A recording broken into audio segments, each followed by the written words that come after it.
Bon, je dis souvent que ma commu est supérieure à la norme. C'est pas pour vous jeter des fleurs, je le pense sincèrement. C'est pas pour rien que je vous fais des vidéos, c'est pas pour rien que je vous fais des streams. C'est pour vous amener à chaque fois à un step-up qui vous permettra un jour d'éveiller votre Sharingan. Bon, je dis ça parce que cette vidéo aujourd'hui change réellement de d'habitude. Dites-moi ce que vous en pensez en commentaire. Et puis surtout, abonnez-vous à la chaîne YouTube si c'est pas encore fait. Ça aussi, c'est hyper important. Salut les noobs ou plutôt les personnes lentes, bienvenue dans cette vidéo spéciale. Aujourd'hui je vais pas jouer à Dofus. Tous les jours je vous montre comment jouer à Dofus rapidement, faire du speedrun en fait en privilégiant certaines métas, certains persos, certains stuff et certains levels. Aujourd'hui je voulais faire une vidéo qui vous parle de mes petites astuces du quotidien pour speedrunner votre vie. Parce que ça aussi c'est important. Et tous les jours je reçois des demandes, Use, comment tu fais le matin pour te préparer plus vite que les autres, Use, comment tu arrives à sortir autant de contenu sur YouTube, sur Twitch? Une seule réponse, le speedrun. C'est pas une vidéo qui a vocation à faire des milliers de vues, mais c'est vrai qu'il y a un appel à l'aide général, massif, qui est lancé, et je suis là pour y répondre.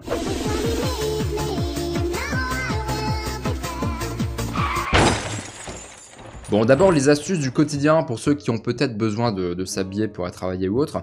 Il y a quelque chose qu'il faut absolument abolir de votre vie, c'est les lacets. Les chaussures à lacets est l'une des plus grosses, si ce n'est de la plus grosse arnaque vestimentaire. Tu dois te baisser pour faire tes chaussures et en plus de ça, ça te prend du temps. Il n'y a pas de honte à prendre des chaussures avec un tout autre système de fermeture. Et pour ceux qui tiennent énormément à leurs chaussures à lacets, vous avez la solution des lacets élastiques. Ça coûte que dalle, vous mettez ça sur vos chaussures et il ne vous faudra que 3 secondes pour les enfiler le matin. Combien d'hommes en sont capables? Alors toujours pour ceux qui ont besoin de s'habiller le matin, on va parler du choix. Est-ce que vous voyez Brice de Nice quand il ouvre son armoire? Que des t-shirts jaunes et des pantalons noirs. Brice, le matin, il met 2 secondes à s'habiller. Il n'y a pas le côté, tiens, qu'est-ce que je mets avec ce pantalon?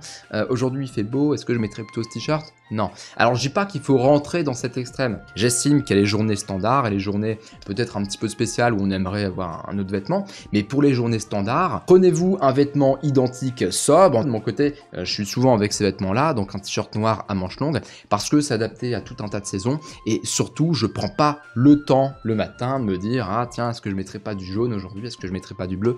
Objectif, speedrun. Le fun et la vitesse d'abord. Petit point important sur les téléphones, vous supprimez votre messagerie vocale. Sauf si, encore une fois, professionnellement parlant, vous n'avez pas de chance, vous êtes obligé d'avoir une messagerie vocale active.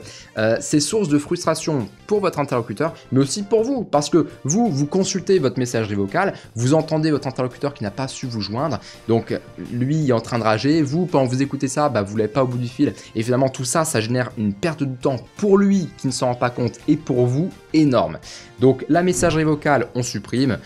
Dites-leur de vous envoyer des SMS, ok? Ou un message Discord, hein? Skype pour les plus vieux. Ou après, les plus vieux, ils aiment bien les messageries vocales. Bon, et autre chose pour les téléphones, la coque. Alors ok, vous êtes habitué à avoir des coques noires classiques, et j'étais aussi comme vous il y a encore quelques mois.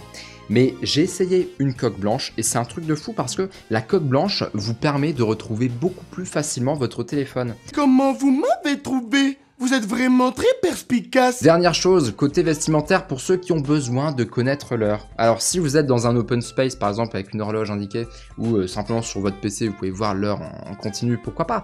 Mais si vous êtes en extérieur, que vous avez besoin peut-être de savoir l'heure pour savoir combien de temps de pause il vous reste, une montre sera toujours plus speedrun qu'un téléphone. Parce que le téléphone, il faut mettre la main dans sa poche, le sortir, souvent tu regardes tes notifications et puis seulement après tu vois l'heure. Tout ça c'est du temps perdu. Parfait, c'est cool. Là maintenant je peux partir sereinement. Salut!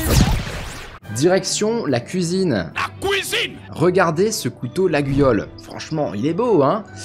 Mais il sert à rien. Non mais aujourd'hui, un couteau comme ça, qui est si pointu, n'a aucune utilité pour vos plats du quotidien. Alors je vais pas forcément parler de ce qui vous fait plaisir de manger, ça rentre dans la partie plaisir, la nourriture. Donc je vais pas vous dire, préparez des nouilles, ayez des buns dans votre congélateur, ça va très vite à préparer, non.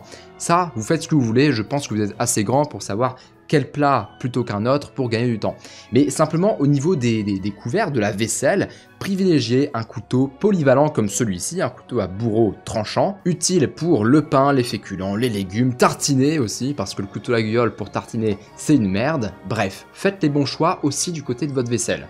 Oui, Allez, autre chose, pour votre quotidien, on va parler des trajets. Alors, ça dépend aussi de où vous habitez, si vous êtes en campagne, dans une périurbaine, en ville, mais c'est vrai qu'au bout d'un moment, si tu habites à Paris, c'est inenvisageable d'envisager des trajets tous les jours en voiture. T'es là à ton feu rouge, tu vas attendre 5 minutes par feu, t'en as 17 sur ton trajet, il faut réfléchir.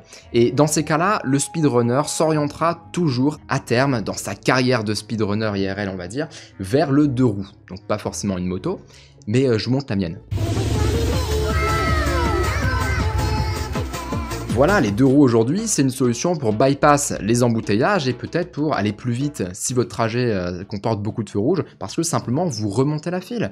Ça, c'est intéressant et ça vous permet de gagner de précieuses minutes sur un trajet quotidien. Après, attention, si jamais vous avez besoin de mettre un cuir, de mettre des chaussures pour aller au boulot 2 heures, je sais pas si c'est forcément rentable, parce que le temps de préparation pour monter à moto est plus long que le temps de préparation pour monter dans sa voiture, quoi. Mais c'est une solution pour ceux peut-être qui ont des trajets avec à chaque fois énormément de bouchons. Donc là je parle de moto, ça peut être un scooter, ça peut être peut-être une 125, il n'y a pas de honte à rouler en 125 si ça vous fait gagner du temps. Surtout que les 125, ça consomme que dalle, l'assurance coûte rien, même la moto en elle-même c'est pas très cher. Concernant maintenant ma moto, c'est une BMW GS F750 et de mon côté j'aurais pas forcément pris cette moto, c'est juste que j'ai eu une offre énorme qui m'a été faite. Ouais, il faudrait que je vous fasse des vidéos en moto d'ailleurs, ça changerait du farm colis. Ouais, c'est pas faux. Allez, on passe au setup maintenant. Rappelle que je suis pas censé faire en 2022, mais c'est essentiel aujourd'hui d'avoir 2 voire 3 écrans. Enfin, que font ceux qui n'ont qu'un seul écran? Vous regardez la vidéo sur votre téléphone quand vous êtes en train de jouer, qu'est-ce qui se passe dans vos vies? Non, il faut 2 écrans au minimum. De mon côté, j'en ai 3. Quand je fais par exemple un PL sur un perso secondaire que je suis en train d'XP en arène, bah ça occupe mon 2e écran. Mon premier, je suis peut-être en train d'FM. Et mon 3e, je regarde une série. Ok? Non, 2 écrans, c'est déjà bien pour les normies que vous êtes. Aujourd'hui, il y a tellement de contenu sur internet que vous êtes obligé de faire 2 choses en même temps. Jouer, puisque vous êtes globalement des gamers, et en même temps regarder un stream, regarder une série, regarder un film, regarder une vidéo YouTube. Bref, optimisez-vous. J'en reparle aussi après des vidéos YouTube. Bravo, vous êtes sur internet. Vous allez voir, c'est facile. Cliquez sur le bouton. Le bouton. Le gros bouton. YouTube, Netflix, surtout pour les animés, ou encore les rediffusions stream, n'hésitez pas à mettre à vitesse soit 1,5 ou x2. Vous pouvez essayer avec cette vidéo, vous allez voir que vous comprenez tout à fait ce que je dis. Donc forcément, c'est pas très vendeur pour moi de vous dire de mettre la vidéo à 1,5, ça veut dire que vous allez passer moins de temps sur la vidéo et donc regarder moins de pubs.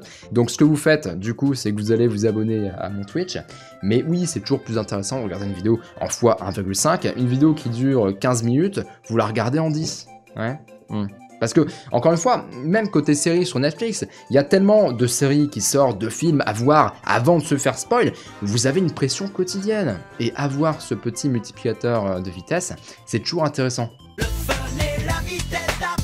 Alors la télé, on va pas abolir, parce qu'encore une fois, comme la cuisine tout à l'heure, ça fait partie d'un moment de plaisir pour vous. Si vous avez envie de regarder un programme, là, Thalassa ce soir, ou simplement Koh-Lanta, ok, bah, faites-vous kiffer, installez-vous dans votre fauteuil, pourquoi pas. Mais je pense qu'il faut abolir les informations. C'est un programme qui est beaucoup trop long pour rien. Aujourd'hui, vous avez des résumés d'informations qui se font sur YouTube. Au lieu de passer 1 heure devant votre télé, bah, vous passez peut-être 5 minutes sur YouTube et vous avez toutes les infos de la semaine. Parce qu'il y a plein d'informations, on s'en fout. En fait, on s'en fout que c'est la saison des pivoines, par exemple. Donc, pensez-y, les infos, c'est poubelle. En tout cas, à la télévision. C'est de la merde. La publicité dans le secteur des radios privées, c'est 25% de pub. 25% de pub. Le reste, c'est quoi? Quelques musiques sur lesquelles ils ont eu des droits, et avant lesquelles d'ailleurs ils précisent que cette musique a été entendue la première fois chez RTL2. On s'en fout. Il y a quoi d'autre comme information inutile à la radio? L'annonce de programmes, ok, des récaps d'anciens programmes, il y a aussi des pubs pour des jeux auxquels il faut participer avec son téléphone. La radio, définitivement, c'est poubelle. Ce média n'a plus aucune raison d'exister aujourd'hui. Si jamais vous voulez écouter de la musique, vous avez d'autres services qui sont disponibles et parfois même gratuits, donc faites-vous plaisir. Mais la radio, on met définitivement à la poubelle. Ça ne sert à rien. Effectivement. Allez, petit bonus, pour la fin de cette vidéo, vous savez qu'un humain est un être de culture. Voilà, on a besoin de savoir et le savoir nous alimente.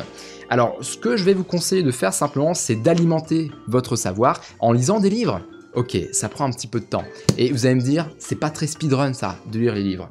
Alors je vous explique, c'est une astuce que j'ai pratiquée moi-même puisque je n'avais plus d'appart à la fin de mes études. Et du coup, je faisais 1 heure aller, 1 heure retour sur autoroute. Donc ce que je faisais, c'est que simplement, j'écoutais des livres audio. C'est vrai que c'est toujours mieux d'orner sa dissertation de références de lecture. Hein. Alors j'avais un copain qui avait eu à faire une dissertation sur le terrorisme et qui avait conclu avec une citation de Dumbledore disant à Harry qu'il ne faut pas avoir pitié des morts, mais plutôt des vivants. Vous avez par exemple des livres audio qui sont disponibles sur YouTube, avec une chaîne YouTube qui s'appelle Lire Audio. J'en ai lu quelques-uns, notamment le livre du Cthulhu. Et ça, pareil, ça vous permet d'avoir les références sur Dofus. Pourquoi est-ce que il y a le Cthulhu in-game? À quoi ça fait référence? À l'œuvre de Lovecraft, que vous pourrez découvrir du coup, je pense que le livre dure 1h30, 2h. Après, encore une fois, vous pouvez mettre x 1,5, multiplier les techniques que je vous donne. Hein. Tout ça, le speedrun, finalement, c'est pas seulement une technique que vous allez utiliser un jour en particulier, c'est tout un tas de techniques qui vont vous aider à gagner du temps sur votre semaine, sur votre mois, ou simplement dans l'année. Bon, la vidéo, elle vous a plu? Ouais, elle vous a plu. Donc vous mettez un pouce bleu, vous vous abonnez encore une fois, je l'ai rappelé tout à l'heure, mais ouais, vous êtes un petit peu radin là sur l'abonnement. Ceux qui découvrent la chaîne, on n'hésite pas, on passe aussi en live. Je suis présent quasiment tous les jours, le soir à partir de 19h. Et du coup, je vous dis à très vite sur Twitch ou sur YouTube.